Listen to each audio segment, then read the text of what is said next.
Welcome back to the Feminine Standard, where we balance softness, build boundaries, and become all that God has created us to be. I pray that you've been well. Today's or this week's episode is going to be on how to start your abstinence journey. As we enter into a new year, this is the perfect time for you to figure out how you can have a deeper walk with Christ by honoring Him with your body as a temple. I have a few tips. How many tips do I have? 7 tips and a little bit of a bonus on how to start your abstinence journey. I think the first way that's really going to allow you to have a better understanding of why exactly you're on this journey, not just because you hear it and you see a hashtag or other people are doing it, but because you are ready to honor God with your body as a temple because you know that this is not even your own. It's on loan from God, and when we go back, we are supposed to give it back to Him better than we found it. So the first point really is to study to show yourself approved. You want to have a better understanding and purpose and reason for why you are abstinent. When you have a deeper reason as to why you're walking out your faith in abstinence and in purity, it's not going to be as easy to fall into sexual sin. If you only have the reasoning of, oh, it's just so hard out here, your heart got broken, maybe you feel like you've run it up and there's quite a bit of, bodies under your belt. Maybe you feel that you are just so tired of these men and you can't stand them. If you're at a point of frustration, that's not the best time to start your abstinence journey.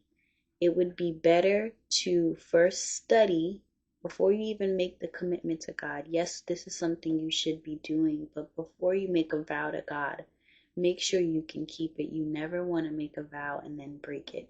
So before you go out and make this a journey that you're going on, really go into the text. Galatians 5 is a great text for you to understand more about the lust of the flesh versus the spirit. In Galatians 5 verse 16, it says the breakdown of what the works of the flesh are. This I say then, this is Paul talking to the Galatians, walk in the spirit, and ye shall not fulfill the lust of the flesh. For the flesh lusteth against the spirit, meaning that everything you desire in your flesh goes against the Holy Spirit. So it's not the Holy Spirit when you decide that you want to call up your ex-boo, or you're lonely and it's the New Year's and you want to ring in the New Year's and you want to have a kiss, so you call up your ex. That's not the Spirit of God, that's the flesh.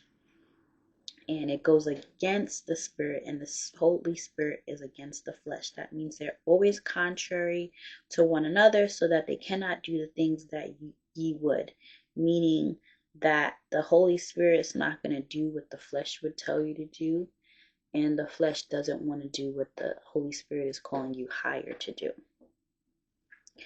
Verse 18, but if ye be led of the Spirit, ye are not under the law.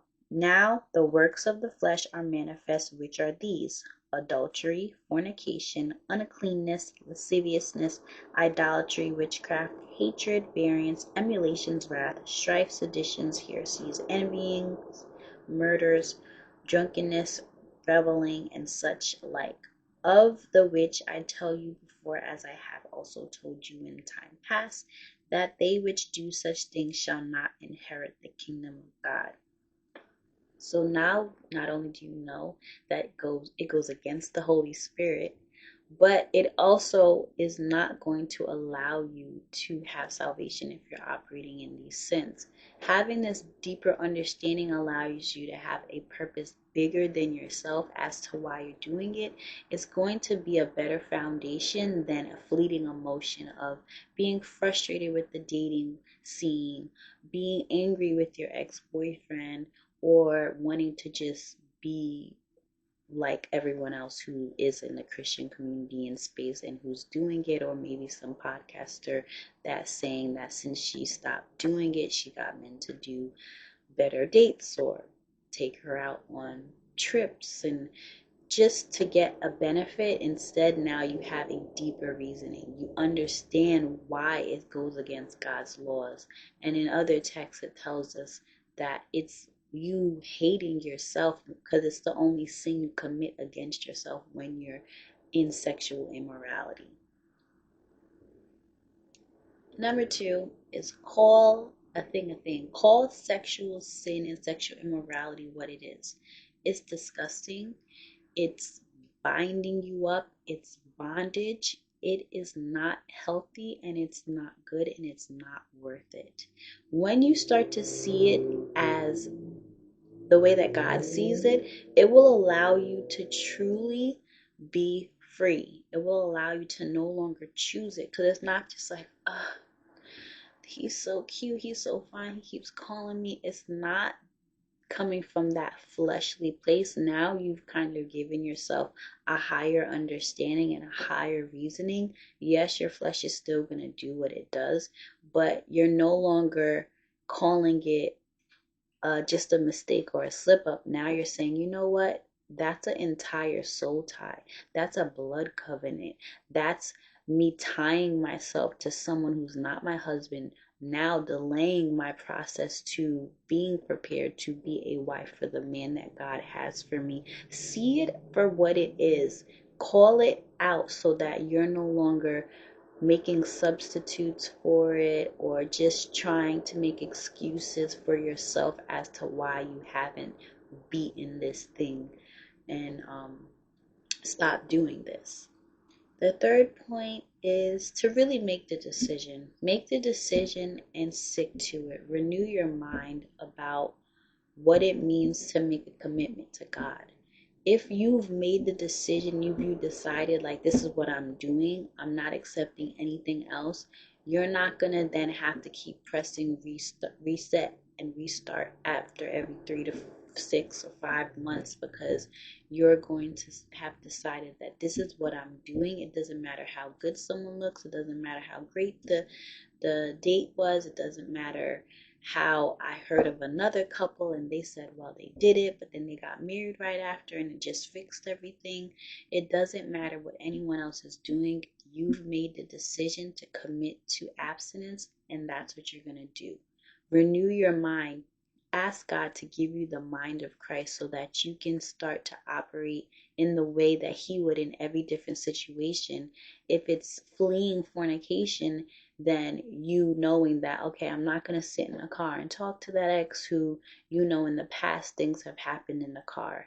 Or, in the past you would go inside of his house and things would happen. It's really just you making that decision and being bold and being firm on that choice. This is one of the best things that you can do. Audit your life. So you want to throw away anything that could be a carrier of lust, which is essentially anything that's going to have you reminiscing on what used to be or that would get you back into sin. So if it is a certain type of oil that you used to use, if it's a lubricant, if it's a rose or a toy, or if it's any types of self-pleasure toys or objects that you have, if it's anyone that you used to follow, used to lust after them, maybe they don't really wear their shirt or they're always working out with no shirt on, unfollowing them, and so on and so forth. Anything that in the past has been linked to you doing that sin, then you want to get rid of it. Block, delete, change your number, whatever it is you have to do. Some people say that you should go as far as to get a whole new bed if your bed has been what you've been fornicating on. If you need to do that because in your bed you laying down, you still thinking about that man every night, because that was the last person that you've committed fornication with and you had a soul tie with, then I would definitely suggest that you get rid of that. This can even go into maybe friendships that connect you back to lust. If you have a friend or a homegirl or old college buddy that really just keeps on telling you about her sexcapades, or even a coworker that's constantly telling you about a date and how she was trying to hook up with a guy, whatever it is that's going to pull you back or that has already been keeping you in that limbo where you're not sure if you should stop, but you kind of don't want to, and then everything around you still confirms and supports the decision to sin. You want to clear that out. Limit the conversations with that coworker. Change the topic with that friend and ask them, hey, if you're going to show me those photos of whatever he's doing or of a dating app, then I'm not going to be able to have this conversation with you, or I'm not going to really stay around to hear more because I'm not interested in that anymore. Number 6 is protect yourself. Your eye gates and your ear gates, what you're listening to and hearing, are going to be very big in how you walk out this abstinence journey. If you know that there's a playlist or songs that you and your ex used to listen to when you were in the mood or getting in the mood, don't listen to those songs. Movies with sex scenes in them, movies where people are half naked, if you know that you're really sensitive and you're in a place where almost everything can set you off because you were just in such a highly sexual way of being and way of living, then you're gonna have to really do the more dramatic purging of what are you watching, what are you listening to, even if it's podcasts, social media conversations, muting certain channels and creators if they're constantly talking freely about sexual things, or they're suggesting things that you can no longer listen to because it kind of takes you back down a memory lane of an ex, and then now you're trying to talk to them, or maybe you are already entertaining a conversation with them. You want to be your life to be so cleansed of that old season that it has no space and it's almost uncomfortable for you to try to do those things again, or even that person to come in because they see how much you changed. I also want you to really be mindful that music is a medium that the devil uses to keep us deceived and to bewitch us, to seduce us. So it could not even be an outrightly overtly sexual song. It could be someone who's having a love song and she's singing so softly, or he's singing so softly. It could be an old school song, but if they're using their music to glorify the devil and they're singing about something that is going to put your mind having seeds planted for later for you to sin, then you want to make sure that you close your spirit. You don't open yourself up to that music, to those movies, to those television shows, to those podcasts, and to those creators that really just keep you in that state of lust and just fleshly desires. And even if you're not doing the sin, you being around that is you condoning the sin, and that's just as bad. You definitely don't want to even go to places where sexual sin is given an environment and a platform to just flourish and thrive. You want to make sure that your life looks as clean as and as upright as you are walking. That also goes into your wardrobe. What are you wearing? What are you posting?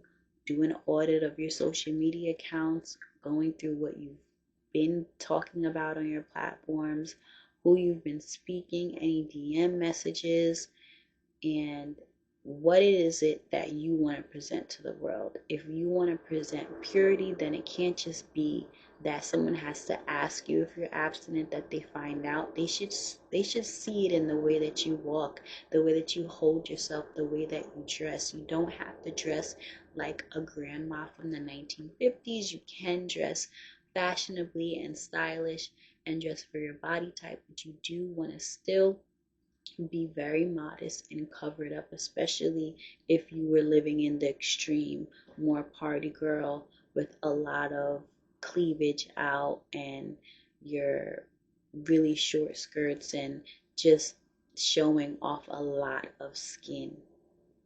And there's always that balance rule, right? If you're going to show off more of your top, cover your bottom. If you're going to show off more of your legs, make sure your top is covered up. The last point that is a very important point is silence. Every move does not need to be announced. Every journey does not need to be shared. You don't have to go online or sit all your family members down and tell them that you're now abstinent. This should be a journey that you first get your bearings and get your foundation solid with Christ first, understanding why you're doing this, really studying the Bible, and then doing the audit of your life, you making the change first before inviting a world of opinions in who are most likely are going to be unsupportive, because many people are not abstinent. Many people are not walking in purity. So they've never done it and they likely have no interest in doing it. So with you announcing it to them, it could even bring up an insecurity in them and cause them, because you're doing something so different, to almost try to sabotage your success.